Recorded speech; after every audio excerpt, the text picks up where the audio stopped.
Xenosystems Fragments. Economies of Deceit. Nickland. Narrated by Skeptical Waves. Social organizations grow ever larger, and resist disintegration, due to economies of scale.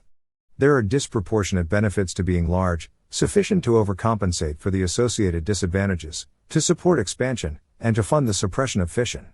Like every trend reinforced by positive nonlinearities, large-scale social formations accentuate the gradient of time, realizing a ratchet mechanism, through network effects. In this way, they contribute not only to the content of history, but also to its shape. When the fundamental deformation of history was evidently attributable to scale economies, it was only natural to speak primarily of Leviathan, the seizure of historical time by the gigantic.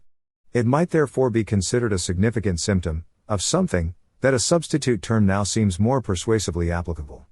Leviathan remains vast, and growing, but it is more exactly specified as the cathedral, because its principal ratchet mechanism owes less to sheer magnitude than to a mastery of deceit.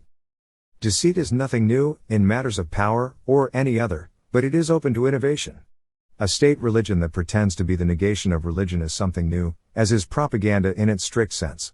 There is no precedent for an intolerant, precisely coded system of belief, trending to a totalitarian form, whilst presenting itself as inevitable progress towards general disillusionment. Economies of deceit, like those of scale, draw historical momentum from the fact that they are profoundly automatized.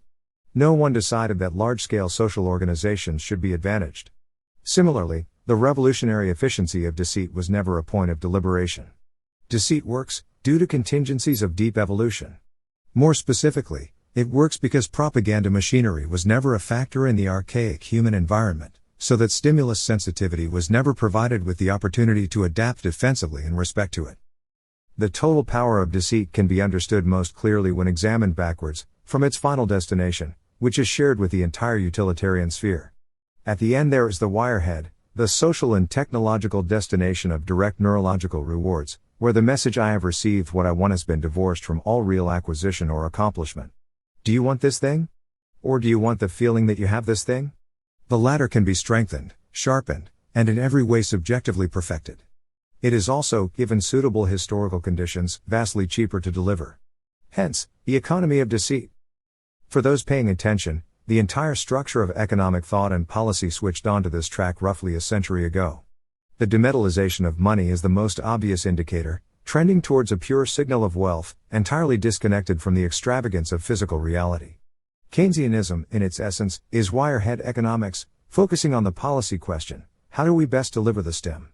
The idea that growth of the real economy might be the best route to this goal marks its proponent out as a hopeless crank, entirely out of touch with the recent development of the discipline. What matters is the wealth effect, delivered in carefully calibrated jolts, down the wire. I've tried to thrash this out before. Gradually, but inexorably, propaganda swallow everything. All macroeconomic aggregates, GDP, inflation, capital stock, tend to senseless garbage, because their only robust anchor point is cathedral political. What can we make you feel? The latest evidence is telling. It is time, apparently, to definitively break with archaic questions of economic production, and instead to work solely with the macroeconomic garbage data, in order for it to tell us that we're richer than we think we are. You can't make this shit up. Yes, we can.